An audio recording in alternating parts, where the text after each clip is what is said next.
మరోవైపు గడ్డ కట్టే చలిలో అమెరికా అధ్యక్షుడిగా ఘనంగా డొనాల్డ్ ట్రంప్ ప్రమాణ స్వీకారం చేయనున్నారు. 78 ఏళ్ల ట్రంప్ దేశానికి 47వ అధ్యక్షుడిగా ప్రమాణ స్వీకారం చేయబోతున్నారు.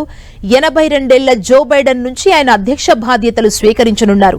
ఇక రేపు సెయింట్ జాన్స్ ఎపిస్కోపల్ చర్చ్ లో ప్రార్థనలతో ట్రంప్ ప్రమాణ స్వీకార కార్యక్రమం ప్రారంభమవుతుంది. అక్కడి నుంచి శ్వేత సౌధానికి వెళ్లి దిగిపోతున్న అధ్యక్షుడు బైడెన్ ఆయన సతీమణి ఇచ్చే తేనీటి విందులో పాల్గొంటారు. ఆ తర్వాత ప్రమాణ స్వీకారం చేసే క్యాపిటల్ హిల్ కొస్తారు. అక్కడ ప్రమాణం చేస్తారు. అనంతరం ప్రారంభోపన్యాసం ఇస్తారు. ఆ తర్వాత బైడెన్, కమలా హారిస్ లకు వీడ్కోలు కార్యక్రమం నిర్వహిస్తారు.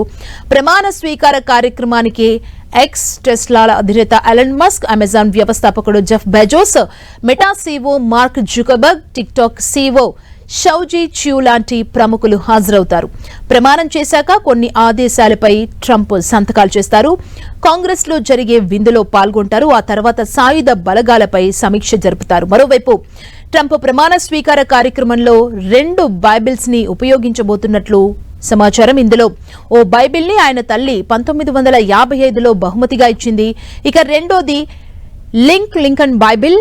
అమెరికా తొలి అధ్యక్షుడు అబ్రహాం లింకన్ 1861లో అధ్యక్షుడిగా ప్రమాణ స్వీకార సమయంలో ఆ బైబిల్ ని ఉపయోగించారు. ఈ బైబిల్ ని ఇప్పటి వరకు 3 సార్లు మాత్రమే ఉపయోగించారు. అమెరికా మాజీ అధ్యక్షుడు బరాక్ ఒబామా 2 సార్లు అదే బైబిల్ తో ప్రమాణ స్వీకారం చేశారు. 2017లో డొనాల్డ్ ట్రంప్ 3వసారి అదే బైబిల్ పై ప్రమాణ స్వీకారం చేశారు. ఉపాధ్యక్షుడిగా ప్రమాణం చేయనున్న జేడీ వాన్స్ సైతం ప్రమాణ స్వీకారం సందర్భంగా తనకు తల్లి ఇచ్చిన బైబిల్ ని ఉపయోగించనున్నారు. ఆయన అమ్మమ్మ బైబిల్ ని తల్లికివ్వగా ఆ బైబిల్ ని ఫ్యామిలీ బైబిల్ గా పిలుస్తారు.